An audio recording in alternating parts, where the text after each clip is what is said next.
brand new smartphone that's called the Infinix Note 30 Pro. Now this device here comes in at just RM899, but it comes with a host of cool features, not to mention a super cool looking back design and build quality. Over here we do have the Infinix Note 30 Pro. As you can see, there's got a couple of features already on the box itself. This is the Mobile Legends collab type of box, but the normal box will be, in a pretty more simple kind of look. Anyways, the phone is over here. So we're going to take a look at this device here because I think it looks pretty good, guys. So for the price of RM899 here in Malaysia, we really have to applaud, Infinix for really giving us an excellent device here in terms of build quality and the way it looks.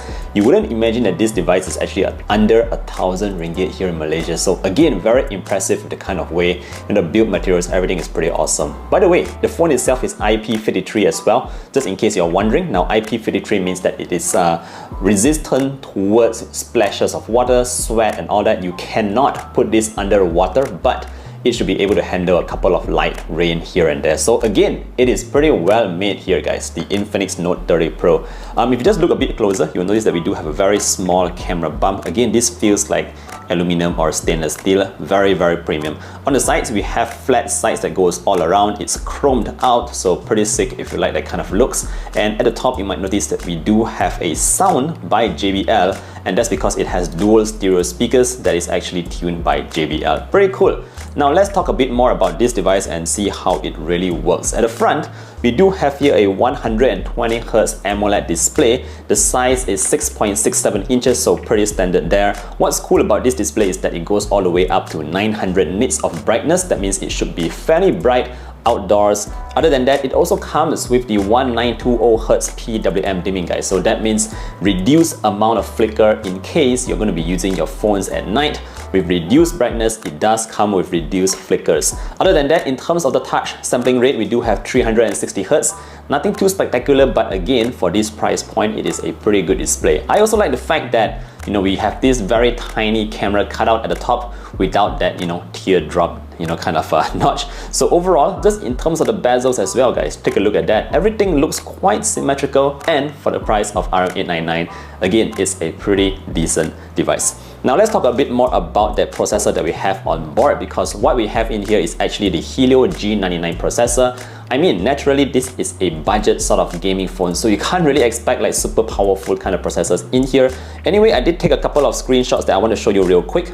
These are just my wallpapers that I think would make the phone an even better looking display. But let's move on to the kind of graphics that it supports. Now, first and foremost, we start off with, I haven't turned on the auto rotate. Let's go with PUBG. So for PUBG, in case you're wondering what is the maximum graphics supported, it can go up to HD for your graphics and high for your frame rate. You cannot go any higher than that. It's not supported yet on the Note 30 Pro. Now, just in case you're wondering about Mobile Legends, you are like me and you like to play a lot of Mobile Legends, the maximum refresh rate you go is high, and for graphics, it also stays at high. There is no Ultra available for Mobile Legends. So those are the two games that I actually checked out in terms of the kind of graphics that it supports. Now, just in terms of the RAM, we do have 8GB of RAM built in already, and of course you can extend that by an additional 8GB to get a total of 16GB RAM on board. And just in terms of the storage, yes, it does come with 256GB of storage. So if you're going to download a lot of apps, again, I've mentioned this a couple of times, apps these days are larger than you think.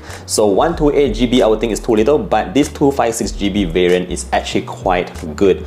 Now, what else do we have here? In terms of charging, we do have something very cool with the Infinix Note 30 Pro. If you take a look at this very tiny writings at the bottom, what it says here is that it comes with wireless charging, guys. So I think this is the most affordable phone to date that actually comes with wireless charging. It supports 15-watt wireless fast charge, and just in terms of the normal charging, guys, it actually does like 68-watt charging, and it goes from 1 to 80% in just 30 minutes, guys. So 30 minutes will get you 80% of battery. Very quick for a budget phone. Now, there's also another cool trick here that Infinix has built in, and that is the bypass charging. So what bypass charging really means is that sometimes if you are running low on juice, but you still want to play games on your phone, what you need to do is just plug in the charger, and the power will go directly to the the processor instead of going to the battery. Now how this helps you out is that it reduces the amount of heat on the back of your device because it is not charging to the battery but going directly to the processor, wherever that is. So it has this cool bypass charging in the Infinix Note 30 Pro, and again, pretty awesome and crazy stuff to see on such an affordable device. Now last but not least, I think we should mention a little bit on those cameras at the back. Now you might see that we have a triple camera setup here, but the main one is actually the 108 megapixel sensor. The other two are like 2 megapixel something.